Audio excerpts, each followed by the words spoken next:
My name is Ram Wangkairakpam. I am from Manipur. We work on several issues, but we simply monitoring big projects that are coming in the northeast. And we've been engaged in fighting against some of the dams in the region, and also some of the other projects like airport expansions, mining issues. Those are the.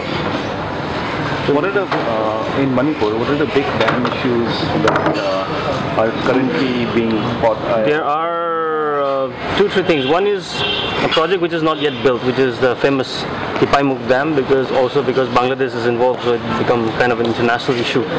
We have been trying to stop this dam. I personally have been engaged in fighting against this dam for almost 10 years now. The only so-called democratic space available in the Indian environmental clearance system is the public hearing in a project cycle. And we do not believe that this is democratic enough for affected people who are concerned about it, to have a say in any meaningful way or engage with the project. Therefore, they have tried to do about 5 public hearings, and we have managed to actually stop these public hearings. Despite that, environmental clearance has been given by the India, and we are very concerned about this process. This is the same project where the Prime Minister came and inaugurated the project. The Prime Minister laid the foundation stone without. He wanted to lay the foundation. He wanted to lay. This clamped down, banned the whole of Manipur when he arrived. Somehow he avoided that. So I think he knew what was coming up. Why people are opposed to that. So I think he avoided that. What is the opposition against this project? There's several issues. One is, I think,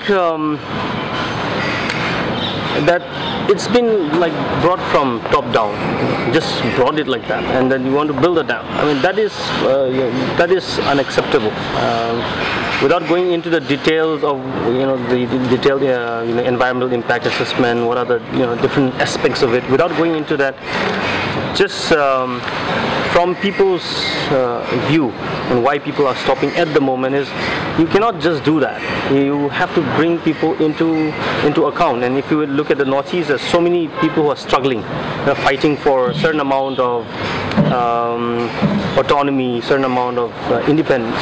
And dam, actually, the idea of dam debate definitely is part of that.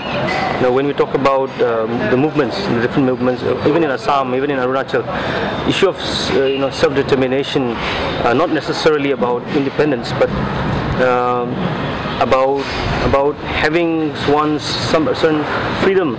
The indigenous groups usually have that. And when you try to bring dams into this whole into a region, definitely people will demand that what is it about? People want to know what it is about. You can't just do that. They want it to be part of the process. If at all there's going to be a dam, they want to be part of the process. Therefore, public hearing is not enough space to actually express one's idea of freedom.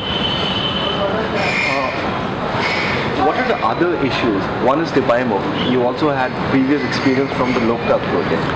Yes, Loktak is one. Can you just tell us what the Loktak project is about and how has it affected the people in Imphal and Manipur? Loktak is another NHPC project which was commissioned in 1984. It's an old project. We are actually engaged with three kinds of projects now. 3 dams in Manipur I'm personally engaged with. One is an unbuilt dam, which is Tipaimukh. One is already completed functioning, which is the Loktak hydroelectric project. One is the Thawal multipurpose project, which is about 50-60% completed. So all have that similar theme I was talking about just a while ago. But on Loktak, the impact, the people who have been impacted by Loktak have not even, after more than 20 years, they have not even been compensated till now. The matter is in the court. About 60,000 hectares of farmland, agricultural, seasonal, cyclical land is underwater, and they are still asking for compensation. NHPC said no, we didn't. It was not part of MOU. We cannot give compensation. That's the kind of situation. We're saying that at least compensate that. Now, in fact, there's already, for us, we are talking about reviewing the Loktak hydroelectric project. There's already a case being, we're trying to build up a case for a decommissioning of this Ithai barrage, which is part of this Loktak project. And this is one very good case to actually take up by people, because it's a failed dam. And the impact is much more than what people could realize before, at the time when they agreed.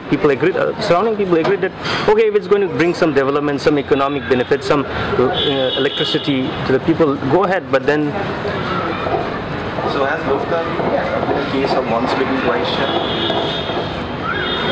I think one of the reasons why people in Manipur oppose dams in Manipur, which we are also sharing it to other parts of Northeast and beyond, is because, as you said, Loktak is so bitter.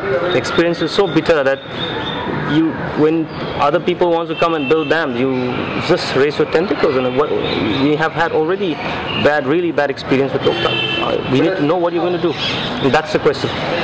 And that's the experience from Loktak. Coming to other projects, you're also fighting a project, an airport expansion project. Tell us your experience.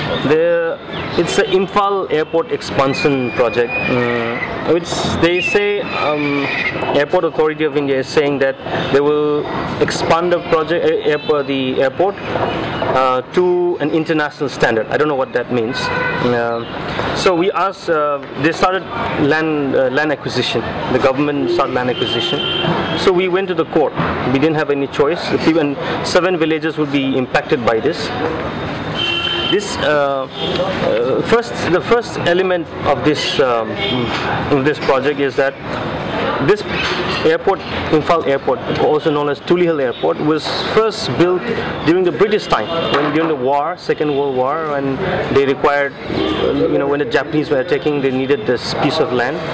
And Imphal at that time was known in the World War II as known as one of those big conflict, big war conflict recorded in history. So they need a lot of air supplies to be dropped, because it's all mountains across, so it's very difficult for supplies to come in. So flight, and there are many small airports scattered in Imphal. And this is one of those. Small piece of land, warplanes can come in. It has expanded from around 1942-43. It has expanded again in 60s and then again 90s. 4 times it expanded. This is the 5th time they're going to expand. The people who are occupying that land in that area has been pushed out slowly from their land. Now they're simply saying that now we have sacrificed our 4 or 5 times already. At least come and tell us that we need this land again of yours. We are ready to move, but at least say it clearly. You rehabilitate us properly, at least. But that didn't happen. They just come and come with a land acquisition notification. So they were beaten black and blue by the local people. It's not acceptable, and it's very similar to the issue of Tipai Mugai race. Now, we had no option, because they were using security forces, the commandos and others. So we went to the court, and the simple thing that we asked the court, actually the Airport Authority of India, is justify this project. Why do you need to expand? So number one, and if you're going to expand, do you have an environmental impact assessment? Do you have a DPR first, environmental impact assessment, and our rehabilitation resettlement plan? Now, what is interesting now is that land acquisition, MOEF saying very clearly that Tulihill Airport requires environmental clearance. It's a project A category. Now, they're saying first give us the land, then we will do the DPR, then we will we'll apply for environmental clearance. This is not acceptable. You cannot acquire land. Once you acquire land, that means it's already cleared. So it is just against the very process of the public hearing, against the very, because there's no question of public. If you already acquired land, so the whole process is destroyed by that. If you acquire the land before even doing a DPR, that doesn't make sense. That's why we went to the court, and the matter is in the court. It has come up again, and this needs to be clarified. Can you acquire land before a DPR? Can you acquire land before environmental clearance? And this, we want the court to be very stringent on this, that you cannot acquire land before a project is even conceived. And that's what Airport Authority of India's court submission clearly states that. They're saying that we haven't even conceptualized it, but land acquisition have started already. It's over. They start fencing. They're going to start. So that's where it is now because we have gone to the court. Thank you.